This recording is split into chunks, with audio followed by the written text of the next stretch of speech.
Bienvenue sur la newsletter Sensée, le format audio de ma lettre hebdo. Chaque semaine, je vous partage avec authenticité et amour mes meilleurs conseils de leadership, mes histoires vécues et toute l'énergie dont vous avez besoin pour réussir avec confiance et sérénité.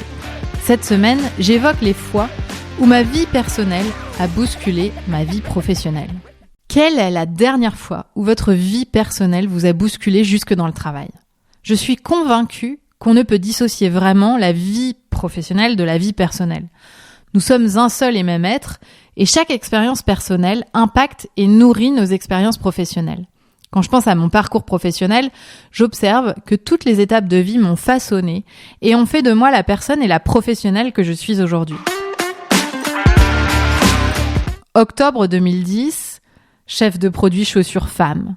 Je traverse une séparation amoureuse douloureuse, mais j'assure au boulot et pars en déplacement en Chine pendant 10 jours. J'apprends que je peux me sentir seule à l'autre bout du monde et assurer tout de même les achats de la collection.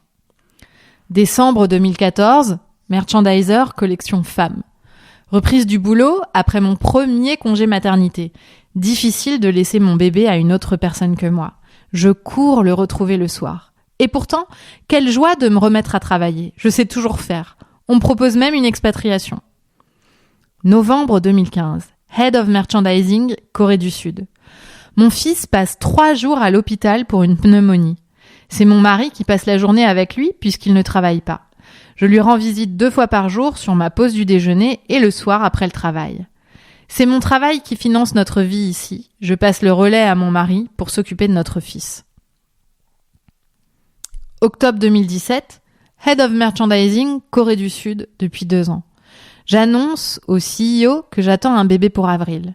S'ensuivent quelques semaines de négociations et d'organisation pour que mon congé maternité de 16 semaines soit accepté en expatriation sans rompre mon contrat. J'organise mon remplacement pendant la période à venir. Tout est possible, même ce qui ne s'était jamais fait dans cette multinationale. Septembre 2018, fondatrice et dirigeante de Coach Happy depuis 2 mois. Cela fait 6 mois que nous sommes de retour à Paris et mon mari cherche toujours du boulot. Je navigue entre une entreprise en création et la difficulté de faire face à l'incertitude, mais j'y crois. Merci le coaching. Décembre 2022, fondatrice et dirigeante de Coach Happy depuis 5 ans. Je traverse un tsunami dans ma vie privée. Et pourtant, les enjeux n'ont jamais été aussi élevés dans l'entreprise. J'ai maintenant 3 collaboratrices et des centaines de clientes. J'apprends à compartimenter pour me préserver. Me réaliser dans le travail devient une soupape et m'aide à faire face. Janvier 2024, 7 ans de Coach Happy. Je m'installe à Rennes, je gère pendant 6 mois l'intégration difficile de mes enfants dans ce nouveau lieu de vie, sans compter le stress que génère pour moi un si grand changement, pourtant choisi.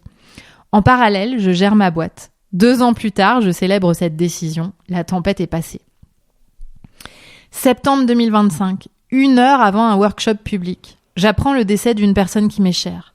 Je choisis de donner le workshop avec professionnalisme, sans cacher ce grand moment de vulnérabilité. Je me sens connectée aux femmes présentes.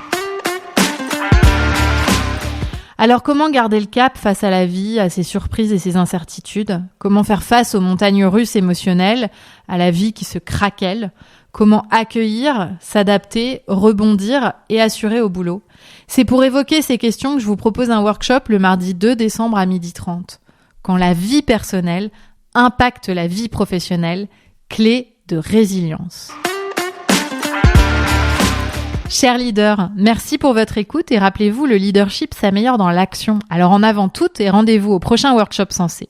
Pour y être invité, il suffit de vous inscrire à la version écrite de la newsletter Sensée en cliquant sur le lien dans les notes de cet épisode. Et cela vous permettra en plus de profiter de l'intégralité de la newsletter, dont nos recommandations de lecture, notre citation de la semaine et autres réjouissances.